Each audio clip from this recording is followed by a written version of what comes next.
for me, my childhood was just hearing my parents talk about the climate crisis and what they were doing in the academic world, in the UN world. They met at a UN conference in 1992. So my parents go way back to, yeah, to the first Earth Summit that the UN ever organized in Rio de Janeiro. So I grew up hearing about this, and always kind of the latest on the climate crisis. And it was always, even for me in this environment, even though I knew a lot of what they were talking about, it was still very far away from me. It was still up in the Arctic. It was still 2050.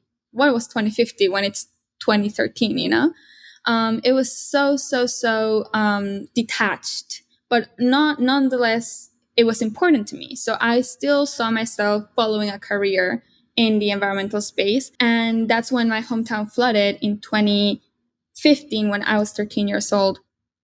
And everything, the notion that I had of the stability of the world just disappeared. There was no stability. It was here. It was happening.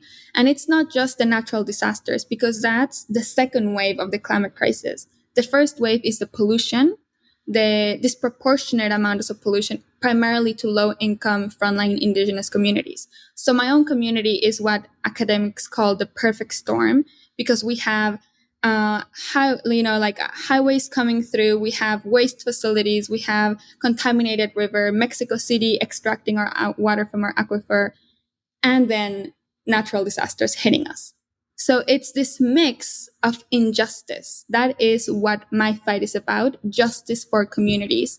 And the climate crisis is exacerbating all of the present injustices, which is why I also don't want to talk about straws and polar bears. I want to talk about people and health and the dignity that we deserve. You moved to New York, as Naval pointed out, precipitated, by the flood that took place in your home village.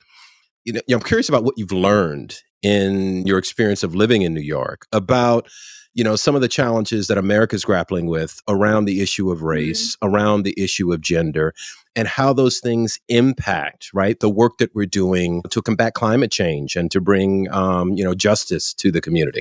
Obviously, we know that the United States has a long history of redlining, which, for those who don't know, redlining is breaking neighborhoods and giving them grades A, B, C, D based on their racial makeup, migration status, and usually white communities, affluent communities got the best grades, and Black and brown communities got the worst grades.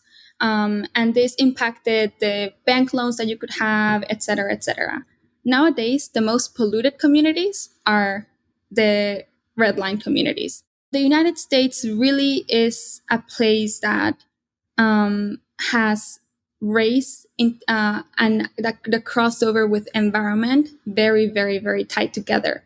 And it's something that is called environmental racism, structural environmental racism. And it's something that we have to be able to address. We're not just talking about lowering the amount of carbon that we put in the atmosphere. We're talking about justice for communities that have historically been impacted. And for example, even the EPA, the Environmental Protection Agency, usually cleans up white affluent communities faster than brown and Black communities. All of the expansion of waste facilities happens in migrant communities. And there's countless examples of this. Where do pipelines happen? Through indigenous land. We've seen that. Where are oil spills happening? Not in Lower Manhattan. The seawall that they want to build would displace water to Queens and East Harlem, and it would protect the financial district.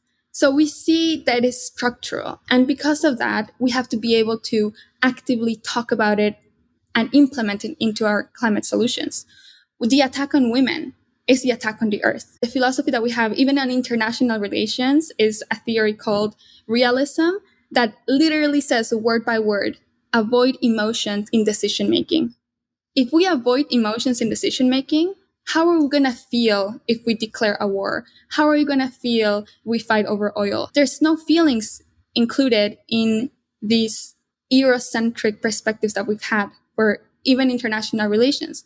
So that's why women are so important, not only because we've been historically attacked, especially in Latin American countries, but we know how to fight for us, fight for Mother Earth and the rights that we deserve. And we have to bring in those more feminine qualities into decision making, because people getting hurt matters.